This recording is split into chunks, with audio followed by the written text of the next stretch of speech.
Mga kababayan, papakita ko lang po sa inyo ito pong sagutan ng dalawang senador sa pamamagitan nila ni Senador Hontiveros at saka si Senador Marcolita. Ito po nag-ugat dun po sa tila ba pagbuli ni Commodore Tariela ba? Commodore ba? Tama ba? Doon sa presidente po ng China na si Xi Jinping na gumawa po ng hindi kanais-nais na caricature. Yan, pakinggan po natin ito pong sagutan po sa dalawa. Tila po parang napapahiya po itong si Senador Hontiveros. Ayan. Positibo at unfortunately mas maraming negatibong mga engagements ng gobyerno ng China sa ating karagatan, lalo na yung paghaharas po sa mga barko at mga ibang vessels ng Philippine Navy at Philippine Coast Guard, yung pagkait po sa ating mga mangingisda ng access sa kanilang kabuhayan sa traditional na fishing grounds natin, yung pag-iinteres din po nila sa ating mga gas and oil. Ito, masingit lang po ako ha. Ito pong sinasabi niya na sa pagkait po ng ating mangingisda sa pagpangisda po doon sa West Philippine Sea, kung saan marami sa mga kababayan natin na doon po sila kumukuha ng kanilang hanap buhay sa pamamagitan ng pangingisda po dyan sa lugar na yan. Pero siguro alam naman po ng lahat na dati nung panahon pa ni Pangulong Duterte ay wala pong ganong nangyayari na pinagbawalan po ang ating mga mangingisda na manghuli ng isda dyan sa West Philippine Sea. Pero ito sa panahon ngayon, tila ba nagkaroon ng problema. Kaya itong mangingisda natin ay nagsasabing pinagbawalan na sila mangisda dyan sa West Philippine Sea dahil sila po ay sinisita. Pero take note nung panahon po ni Pangulong Duterte, ang mga mangingisda nagsasabi na ang saya-saya po nila dahil wala pong sumisita sa kanila pag nangisda sila sa lugar na yan sa West Philippine Sea. Reserves sa ilalim ng ating karagatan. At sa lahat po, so far, nang nasaksihan ko pong mga pananalita ni Commodore Tariela, batid ko po ang kanilang pagtaguyod talaga sa pambansang interes ng ating bansa. Partikular dun sa incident na tinanong ng good gentleman mula sa Pampanga at Tarlac, nagsasalita si Commodore Tariela sa isang forum, sa isa sa mga kolehiyo sa ating mga pamantasan, at ipinakita niya kung paano kumikilos ang gobyerno ng China led by the Chinese Communist Party at kanilang kasalukuyang presidente. Kung pagpapakita lamang po ng visuals para Chinese Communist Party. Di ba dito sa atin sa Pilipinas mayroon na ring hindi siya Chinese pero yung tinatawag na CPP, di ba? Communist Party of the Philippines. Hindi ba yan hindi ba yan tawag niyan, magkapatid o kamag-anak? Gawing mas dramatic o graphic para sa mga estudyante. Aba po, matagal na pong nanguna ang gobyerno ng China sa ating bansa at sa ating gobyerno, pati po sa iba't ibang mga opisyal ng ating gobyerno. For at least 1 decade, Mr. President, ang mga opisyal na pahayagan ng gobyerno ng China ay nagpapakita ng mga visuals din, and overwhelmingly derogatory po ang kanilang mga ipinapakita.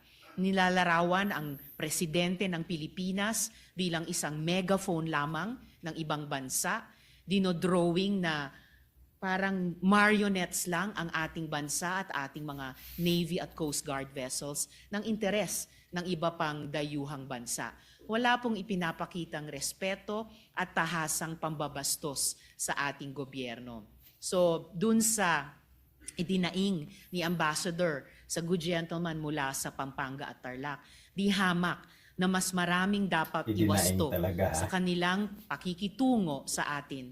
Hindi lamang sa karagatan, dun sa maraming insidenteng nabanggit na, kundi pati sa paglalarawan, literally and figuratively, sa ating gobyerno at ating bansa kapag nagsusumikap tayong magtahak ng isang independent at interdependent foreign policy, Mr. President. Salamat po sa inyong kasagutan, Mr. President.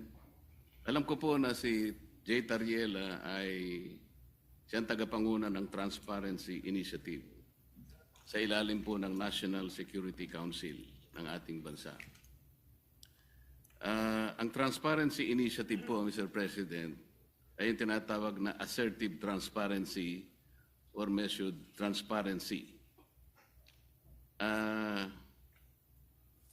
Ano po ba ang pagkakaintindi ninyo sa assertive transparency or measured transparency, Mr. President? Sa pagkaintindi ko po, Mr. President, ang assertive transparency ay ibig sabihin, isa sa publiko, lahat ng mga importanteng engagement sa pagitan ng ating bansa at iba pang mga bansa, lalo na sa loob ng ating teritoryo. At particular dito, sa ating dynamic sa gobyerno ng China, ibig sabihin ay hindi magiging mahiyain ang ating gobyerno upang sabihin kapag nga may ganyang mga insidente tulad ng nagbunga ng pagkaputol ng daliri ng isang uniformed personnel natin, yung pansamantalang pagbulag at pagdinig sa ating mga personnel dahil gumagamit ng high-frequency radar o mga laser lights. At pati po yung gaya ng nabanggit na rin ng good gentleman mula sa Tarlac at Pampanga, yung pagkait na makaresupply tayo ng maayos sa ating mga personnel sa mga lugar sa loob ng ating karagatan at teritoryo. Na hindi tayo o hindi ang gobyerno magiging mahiyain sabihin ito sa ating publiko at pati sa regional at international community. Bilang mga bagay na lubos na ikinababahala at naiiwasto ng ating gobyerno, whether ang lehislatura o ang executive, Mr. President. Ang inyo pong binanggit, Mr. President, ay napapaloob dun sa definition ng assertive transparency. Ngunit kung inyo pong isasaalang-alang, Mr. President, yung assertive transparency, ito po yung merong strategic objective na sa bawat balita na ating isa sa publiko o ipapaalam sa ating mga kababayan, ay kinakailangan meron tayong kaparaanan para sa ganun ay matiyak natin na ang ating paglalahad o pagbibigay ng impormasyon sa publiko ay hindi magiging cause ng panic o kaya ay maaring ma-misinterpret ng publiko. Ibig sabihin, meron pong kaakibat na responsibilidad na maiwasan natin ang hindi pagkakaunawaan. Kasi pag nagkaroon po ng misinterpretation, lalo pong lalala ang isang maliit na problema. Yun nga ang nangyayari po sa atin ngayon, Mr. President, papalaki ng papalaki. Siguro kung pakakaiwasan pa natin yung mga bagay-bagay, lalong-lalo na sa pagsasalita ni spokesperson Tariela, imbes na po siguro papaliit ang ating problema, baka lalong lumalaki. May kasabihan po kasi tayo, Mr. President, na ang pagkakamali ay hindi may tutuwid ng isa pang pagkakamali. Maaring sabihin natin may mali ang China. Ngunit, kung halimbawa sa kanyang paghahayag ng mga bagay-bagay na maaring malaman ng publiko tungkol sa mga inaakala nating pagkakamali o ginagawa nilang mali sa West Philippine Sea, siguro yun ay paalam natin sa paraan na hindi tayo makakagawa siguro ng lalo pang mas malaking pagkakamali na katulad po ng ginawa niya. Kailangan po bang gumamit pa siya ng mga cartoon caricatures para ipakita niya ang Pangulo ng China sa isang negative at isang nakakahiyang mga pamamaraan. Alam po ninyo, Mr. President, dito sa ating tinatawag na West Philippine Sea na kinukuwenta nga nila yan, ito'y halos equivalent ng ating exclusive economic zone. Mas marami pa pong features ang Vietnam na okupado kaysa sa China. Meron din pong features na nasa loob ng ating West Philippine Sea na ngayon ay sinakop o occupied ng Malaysia. Tinanong nga ako ng Chinese ambassador, sana man lang o kaya gusto naming mangyari kung paano nyo pinakikitunguhan naman ang Vietnam sapagkat claimant din naman sila, pare-pareho tayong claimant. Sana hindi naman yung paraan na parang kami masyado naman kaming kontrabida. Yung Malaysia, nandun din naman. Pagpupunta rin naman yung barko ninyo doon, tinataboy din naman kayo. Totoo naman po yun, Mr. President. So, sa ganito pong mga sitwasyon, kaya ko po naitanong kanina, Mr. President, kung si Ginoong Tariela ang pinaka-spokesperson ng ating bansa, kung pinag-uusapan ay foreign relations. Kasi po, ito po, sa sarili po niyang statement, doon sa kanyang panel discussion organized by Strat-based ADR Institute, ganito po yung sinasabi nila, Mr. President. Not every event in the West Philippine Sea is openly released to the public. The info must first go through the Information Working Group. Ito po ay kinabibilangan ng mga sumusunod, Mr. President. DND, AFP, DFA, DOJ, National Security Council, at saka yung PCG, yung Philippine Coast Guard. Ito po yung National Task Force sa West Philippine Sea. Kapag ka po yung IWG, ito po yung ay na-process na po yung information at nagkaroon ng desisyon na i-release, tsaka lamang po i-release. Ibig sabihin po nito, talagang pinakaiingatan din natin na kahit paano ay makagawa tayo ng diplomatic kings or whatever. Ganun po dapat sana ang magpakaingat sana sila, lalong-lalo na nga po ay meron na nga tayong problema. Karaniwan po kasi sa mga bansa na mayroong ganitong disputes, kagaya po ng sinasaad po ng ating Book 4, Title 2, Chapter 1 ng ating Executive Order 292, Mr. President. Ito po yung tinatawag nating Administrative Code of the Philippines. Pagka pinag-uusapan po ay foreign relations talaga, ay ang Department of Foreign Affairs ang dapat po sana ang opisyal na magpapaliwanag o magko-convey ng ganong klaseng pagpapaliwanag o anumang gustong i-convey sa ating mga karatig bansa.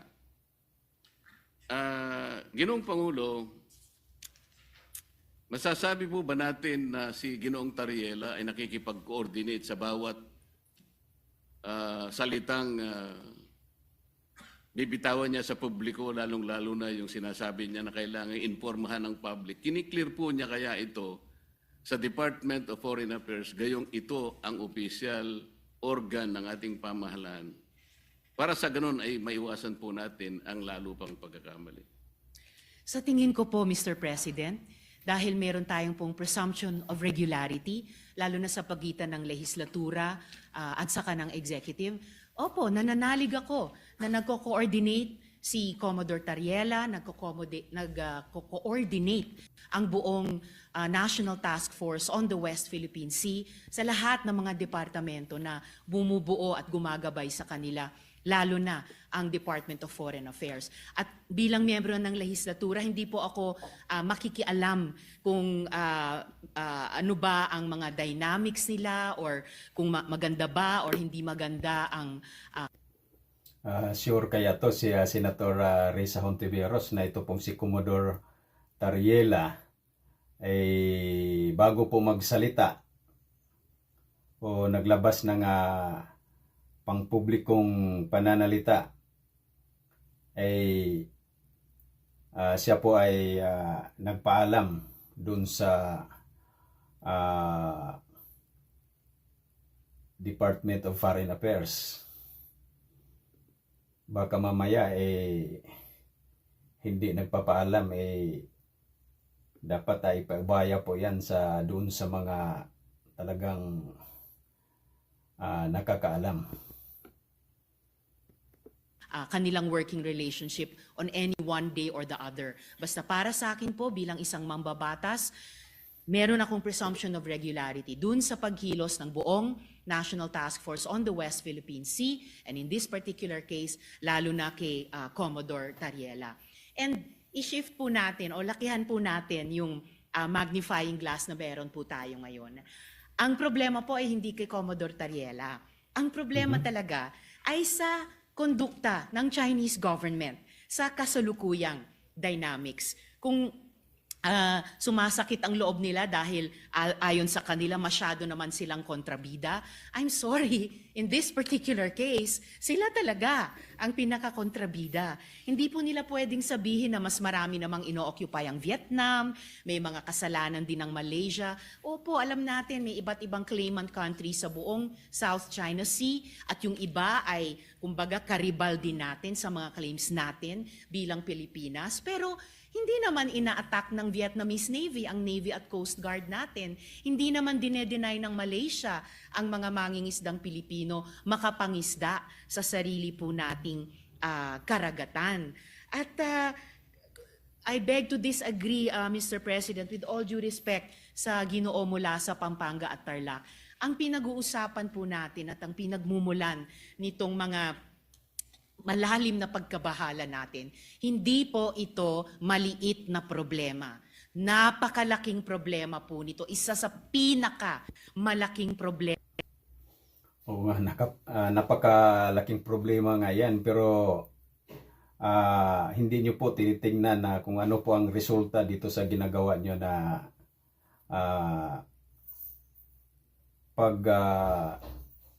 pagsuporta doon sa pagsasalita ni Commodore Tariela, kung saan ito po ay inalmahan ng mga Chinese diyan sa Chinese Embassy. So paano na? Paano yung mga 1,000 siguro nasa 500,000 di umano ang mga Pilipino na nasa China, kasama na yung Hong Kong at saka sa Macau at saka sa Taiwan. Kung ganyan, hindi kaya mapiktuhan din yung ating bansa o yung mga Pilipinong mga OFW? Problema natin sa ngayon. At ayaw nating magpanic, ayaw nating mag-misinterpret. Pero saan ba nagsisimula ang maaring ikatakot? Saan ba nagsisimula ang hindi lang maaring, kundi nagiging talagang pagmumulan ng hindi pagkakaintindi? Yun po, in largest part, dahil sa kondukta ng Chinese government laban sa atin, lalo na sa karagatan, at ngayon, gaya po ng nabanggit ko kanina, pati na po sa internet, na kumbaga, sila nga ay nagiging problematic sa atin, gusto man natin pareho na lutasin ito, pero bukod sa ginagawa nila sa atin sa ating laot, sa Navy, Coast Guard, mga mangingisda, sa ating buong sambayanan, gusto pa nila patahimikin kapag may mga pinuno ng gobyerno sa executive man o dito po sa legislature na magrereklamo. Ang tawag ko po dyan, Mr. President, sa ugali ng Chinese government, gaslighting. Sila na nga ang gumagawa ng mali.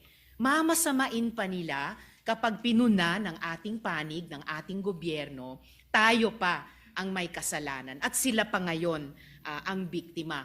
Classic gaslighting behavior po yun. Negative na psychology yan kung sa individual na tao po or kung sa interpersonal na mga relasyon. And dapat huwag gagawin yan, huwag gagamitin yung ganyang cheap tactic nila, lalo na po sa foreign relations. Lalo na kung totoong gusto nilang lutasin natin ng maayos ang hindi maliit, kundi napakalaking problema nito, Mr. President. Mr. President, sa tanong ko po kanina kung ikinukonsulta ni Ginoong Tariela sa DFA ang kanyang mga ginagawa at Ayan pagpapahayag na. sa publiko. At ang sinagot po ay siguro naman po maaari sapagkat yung pong presumption of regularity. Alam po ninyo, nakausap ko ang mismo ang Secretary of the Department of Foreign Affairs. Hindi po siya nakikipag-consult. Sa totoo lang, Nako. sa tansya ko po, nung nag-uusap kami, ayaw din po ng DFA yung ginagawa ni Ginoong Tariela. Nahihirapan nga po sila. Yun ang pagkakasabi sa akin. Dahil imbes na So, pag ganyan, kung minalas-malas at pauwiin ng China yung 500,000 ng mga Pilipino OFW, kaya ba ni Tariela yan na bigyan ng trabaho o suporta na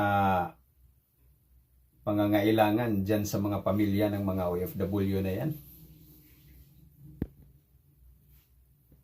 makatulong sa kanilang gawain at sa kanilang responsibilidad na panatilihin Hindi naman namin pala nagpaalam. yung gawin ba nating kahit na medyo mahirap. Ang sabi ko nga sa Chinese Ambassador, Mr. President, alam kong mahirap ang kalagayan natin.